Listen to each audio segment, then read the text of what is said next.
Hello to all you beautiful people of the internet. Welcome to another welcome to another character ranking. And this time, we're going to be looking at this one. We're going to be ranking every character that appears in this book. Volume 4, The Heart's Desire. Again, only characters that appear in this book, nowhere else. So let's get to it. So first, of course, is Billy and Ben. Oh, what a surprise indeed. So, they are given a little bit more of a personality in this one, though. I will give them credit. But again, they don't do anything. They play around and stuff.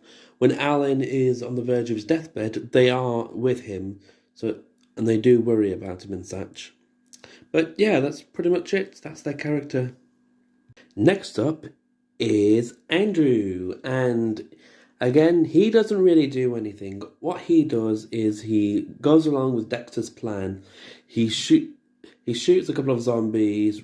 As soon as he realizes Dexter is dead, he surrenders, but then he runs off. And it's later confirmed that, not in the books, but I think in an interview, that Andrew did die, and it can be proven by a toy that you can buy of Andrew's zombified corpse. Next in line is Billy Green. He does nothing. All he does is he helps around the farm, helps take out the zombies, and he has a bit of a bad boy attitude that he likes to show off, but he doesn't really have a bad boy attitude at all when his father is involved. So yeah, that's Billy Green for you. Next up is Axel.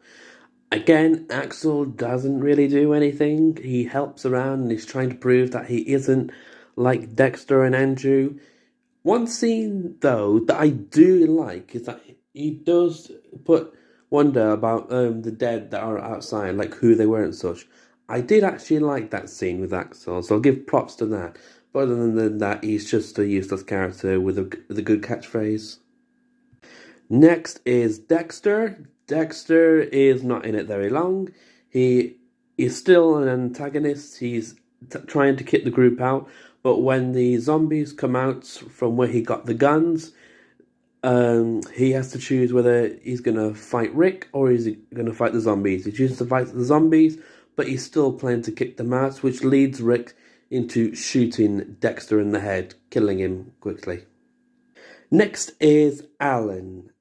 Alan, he helps around a little bit. He wants to prove that he's going to be okay and that he can help. But he is a very clumsy idiot. He's a dumb idiot. And his unawareness gets him killed. He gets bitten on the leg. It's quite emotional in some parts it's not. And his death does shape his sons, Ben and Billy, in the future. But not in a good way, unfortunately. Next up is Sophia. Again, Sophia does not really do anything at all. All she does is she stays around with Carl a lot, and she just adds things to the conversation. That's it. Nothing much, really. Next up, oh Jesus, it's Carl. Carl is next. Yeah, again, in this book, he doesn't really do anything either. I mean, all he does is that he's around Sophia a lot, and he's not really worried about his dad when he's beaten up to death. There is a cringe moment in the book where he calls the cereal the breakfast of champions. I cringed at it a little bit, but hey, that's Carl for you. Next up is Patricia. She was very stupid to help the prisoners, and she gets shamed for it a lot. And then afterwards, she does nothing. She literally does nothing. She stays away from everybody. And next up is Otis. Otis, he doesn't really do much. He helps clear out some walkers in the fence, but he gets clumsy and falls over. But he is saved by Michonne.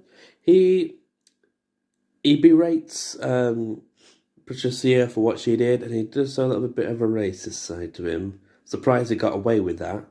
And he does help around, helping get towels for for Alan and looking out for the kids. Even though he hates doing that, he still does it out of the goodness of his heart. Next is Maggie. Maggie, in the beginning, she forgives Glenn. She tells Glenn that she doesn't really want to break up with him. She was just mad out of grief. And afterwards, they just keep having some sexy time. That's it. That's all she does in the story. And next up is Glenn.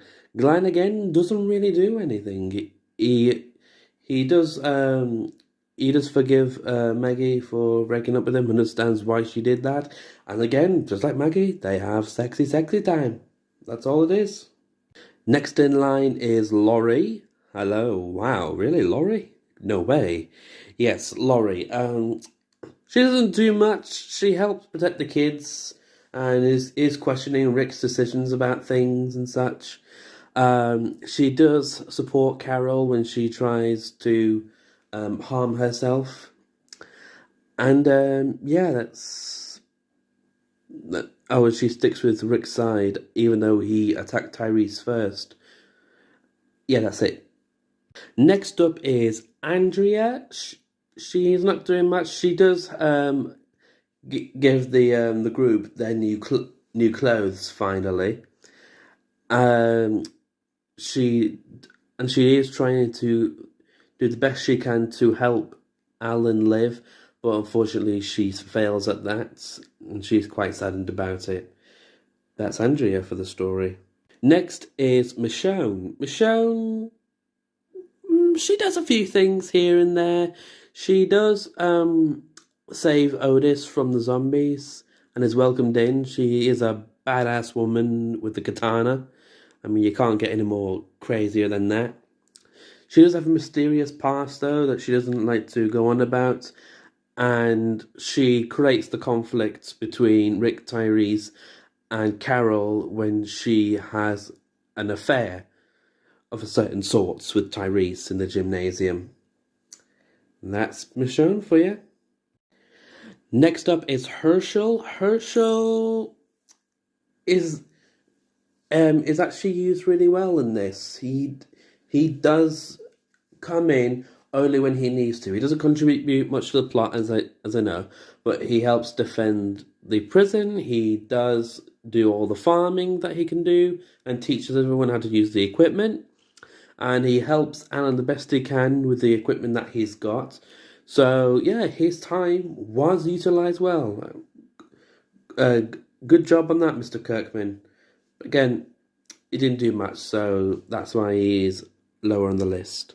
Next up is Carol. I know, Carol's high on the list this time.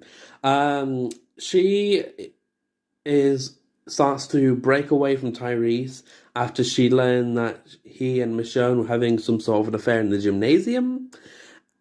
She tries that tactic as well, but doesn't work, and so she breaks up with Tyrese, and it hurts her so much that she unfortunately harms herself, but she is able to live. She is now very desperate and broken, which she tries to get with Rick, but Rick rejects her. So yeah, this is the starting point where we see that Carol's starting to go a little bit crazy. Next, I know you're going to be surprising, Rick. Rick is next on the list. He does help take out the zombies. He does kill Dexter, which causes a little bit of a worry. He witnesses Carol trying to unalive herself, but fails. He blames Tyrese and he attacks him for it so much. Which I think, why would you attack him? He didn't try and kill Carol, did he? And then afterwards, he's been notified, hey, you're not the leader anymore. So, whoop-de-doo. Yeah, that's Rick. He's lower the list this time. He's not number one. Next is Dale. Dale has become a lot more wiser in this one. He does help Rick and the others defend the prison. He goes and finds the generator, which helps them in their future. And after the big fight with Tyrese and Rick, he is the one to go, okay, Rick, you can't be the leader anymore, but you can be part of a council. So yeah, Dale has a bigger part in this, and I'm actually happy about that. And by default, number one this time is Tyrese. Tyrese gets number one. He does help defend the prison. He is a little concerned that Rick decided to try and to he's a little concerned that Rick killed Dexter, and he's kind of keeping an eye on him. He does create the conflict where he accepts the affair with Michonne and hurts Carol. It hurts her so much that she tries to unalive herself. So which leads to the conflict that he is devastated, absolutely devastated.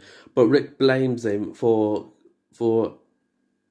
what she did. I mean, like, why would you blame him? He didn't hurt her. Well, he did, but he didn't physically hurt her.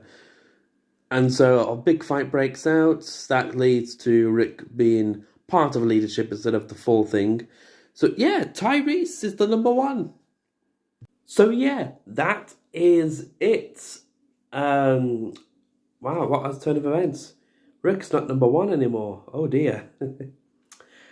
I am going to make a little bit of announcements.